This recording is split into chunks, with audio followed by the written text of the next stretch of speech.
Bueno, vamos a ver ahora el tema de los radicales para posteriormente ver el tema de nomenclatura de alcanos. Ustedes ya tienen conocimiento de ello porque, bueno, entregaron la tarea respecto a estos puntos. ¿Qué son los radicales en química orgánica? Se denomina radicales a las porciones de moléculas que poseen una composición y estructura característica. En realidad no se trata de radicales reales, como son los radicales libres, puesto que no están aislados del resto de la molécula, sino que son un artificio útil para el estudio y nomenclatura de la estructura de moléculas complejas. Los radicales son cadenas de carbono que pierden un hidrógeno, el que puede ser sustituido por un grupo funcional. Ya veremos más adelante qué es el grupo funcional para formar otro compuesto orgánico. O bien, como en este caso, ese radical va a funcionar como una ramificación de cadenas de carbono que se unen a una cadena principal. Este es el caso de cómo nosotros lo vamos a usar. Aquí tenemos un alcano, que es el metano. Ajá, carbono con sus 4 hidrógenos. Decimos que para que sea un radical, tiene que perder un hidrógeno. Vamos a suponer que pierde este hidrógeno. Ajá. Y entonces se rompe este enlace. Ese hidrógeno se lleva su electrón. Pero acuérdense que esas rayitas es un enlace covalente. Entonces, ahí se queda un electrón libre, que es el electrón del carbono. Y entonces, como el electrón está solo, pues busca con quién enlazarse. Ajá. Entonces, este alcano se convierte en radical cuando pierde ese hidrógeno. Y ese hidrógeno se lleva su electrón. Entonces, aquí tenemos al radical metil o metilo. Entonces vean cómo es que cambian las terminaciones.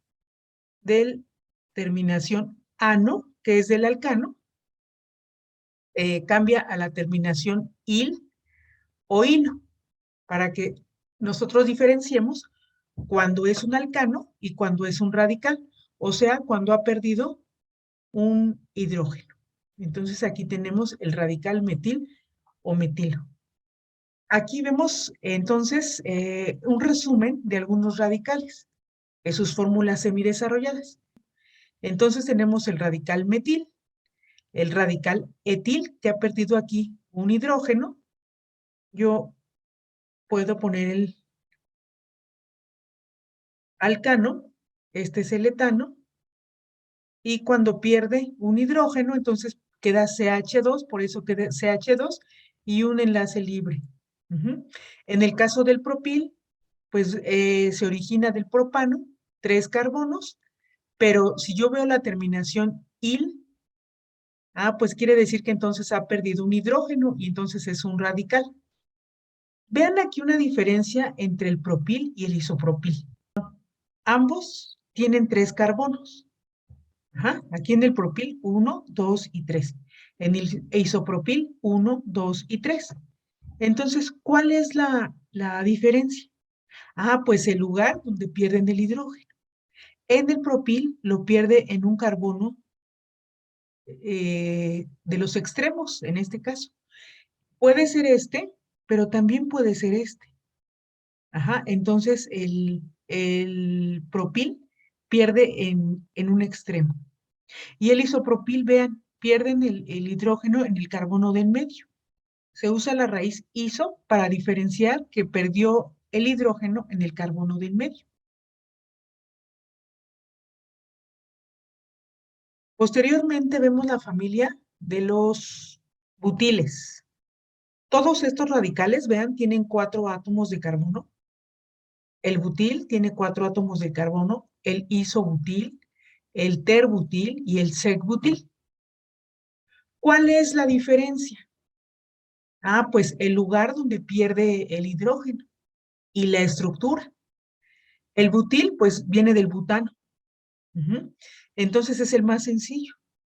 Entonces, el butil viene del butano y pierde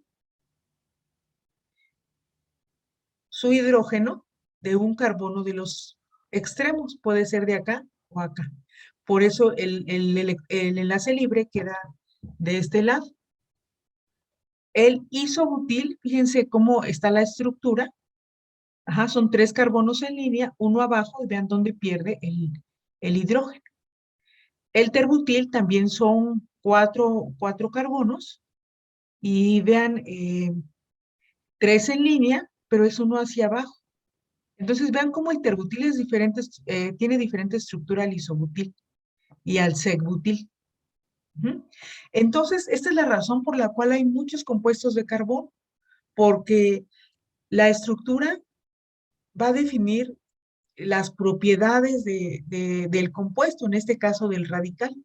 Entonces, aquí tenemos 4 radicales distintos. Ujú. Y los 4 con 4 átomos de carbono. Estos son los únicos que vamos a ver. Entonces, imagínense si les hubiera dicho que viéramos los del pentil, los de la familia de 5 carbonos. Obviamente, el número de estructuras aumenta, y entonces aumenta el número de radicales. Por eso es tan compleja la nomenclatura de compuestos orgánicos. Yo les voy a pedir que tengan a la mano, estos radicales y los anteriores. O sea, esos deben de tenerlos muy presentes. El metil, etil, propil e isopropil. Ujú. Y los de la familia de los butiles son los que vamos a estar manejando. En resumen, los radicales son las ramas en los alcanos ramificados que veremos a continuación.